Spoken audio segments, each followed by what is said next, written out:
السلام علیکم دوستوں، میری آج کی ویڈیو کا موضوع ہے گائے اور اس کے مالک کا انوکھا واقعہ۔ ایک دیہاتی بھینس کی وجہ سے بہت زیادہ پریشان تھا۔ اس کی بھینس نے دودھ دینا بند کر دیا تھا۔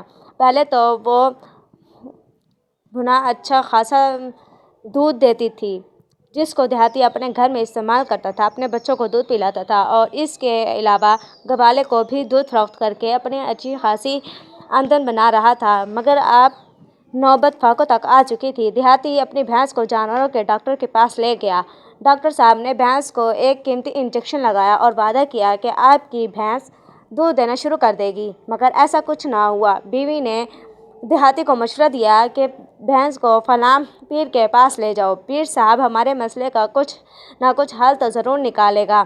دیہاتی اپنی بھینس کو پیر صاحب کے پاس لے گیا۔ پیر صاحب نے بھینس کے گلے میں تعویذ ڈالا۔ دیہاتی شروع میں بہت خوش ہوا کہ اب تو بھینس ضرور دودھ دے گی، مگر بھینس نے دودھ نہ دیا۔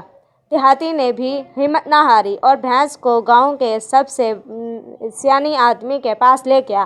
سیانے آدمی نے بھینس پر کئی تجربات کیے، دیسی ٹوٹکے کیے، لیکن سب بیکار۔ اب دیہاتی بہت پریشان ہو چکا تھا۔ دیہاتی کی ماں نے جب اپنے بیٹے کی پریشانی دیکھی تو کہا، بیٹا پریشان نہ ہو، یہ سب کھانے کا مسئلہ ہے، تم بھینس کو ٹھیک سے کھلاتی ہی نہیں ہو، اس لیے بھینس دودھ نہیں دیتی۔ ماں جی نے بھینس کو خوب کھل بنولا کھلایا، مگر بھینس نے دودھ نہ دیا۔ ایسے لگتا تھا جیسے بھینس دودھ دینا بھول چکی ہو۔ اب دیہاتی بھینس سے مایوس ہو چکا تھا۔ ایک کسائی نے دیہاتی سے کہا تھا کہ اگر بھینس ٹھیک نہ ہو تو میرے پاس لے آنا۔ لاچار ہو کر دیہاتی بھینس کو کسائی کے پاس لے جا رہا تھا کہ راستے میں ایک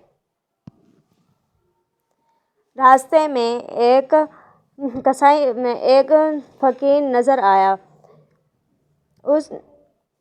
راستے میں ایک پاگل سے ٹکر ہوئی۔ پاگل نے دیہاتی سے کہا، بھائی صاحب آپ پریشان کیوں ہیں؟ خیریت تو ہے نا؟ دیہاتی نے غصے سے کہا، تم اپنے کام سے کام رکھو، تجھے تو اپنا بھی ہوش نہیں ہے، تو میری خاک مدد کرے گا؟ پاگل نے اصرار کیا تو دیہاتی نے سارا واقعہ سنا دیا۔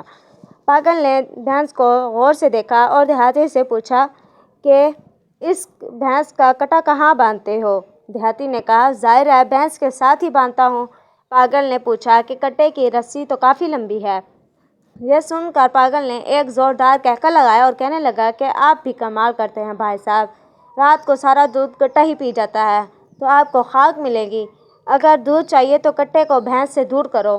اگر سوچا جائے تو یہی حال ہمارے ملک کا بھی ہے۔ قومی اسمبلی اور سینٹ کی 50 کمیٹیاں ہیں، ہر کمیٹی کا چیئرمین بھی ہے۔ ہر چیئرمین کے ذاتی دفتر کی تیاری پر 1994 میں 2 کروڑ خرچ ہوئے تھے۔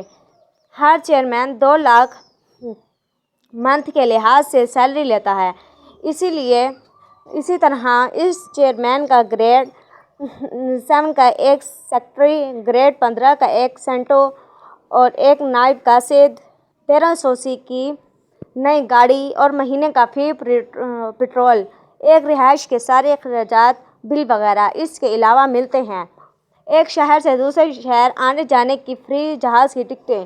ایک محتاط انداز کے مطابق یہ کمیٹیاں اب تک کھربوں روپے ہڑپ کر چکی ہے۔ اگر ان کٹوں کو نہ باندھا گیا تو اس ملک کو دیوالیہ ہونے سے کوئی نہیں بچا سکتا۔ خدارا اپنے حقوق کو سمجھنے کی کوشش کریں۔ اب وقت آ گیا ہے کہ اس ملک کی عوام ہی اپنے ملک کے بارے میں اپنا فیصلہ سنا دے۔ اگر ملک میں خوشحالی چاہیے تو دولت کی گردش بہت ضروری ہے، لیکن اگر پیسہ ایک خاص طبقے تک ہی محدود رہے گا تو ملک کبھی ترقی نہیں کر سکتا۔ تو دوستوں، آج کی ہماری ویڈیو آپ کو اچھی لگی ہو تو اس کو لائک، شیئر، کمنٹ اور سبسکرائب ضرور کیجیے گا۔ شکریہ۔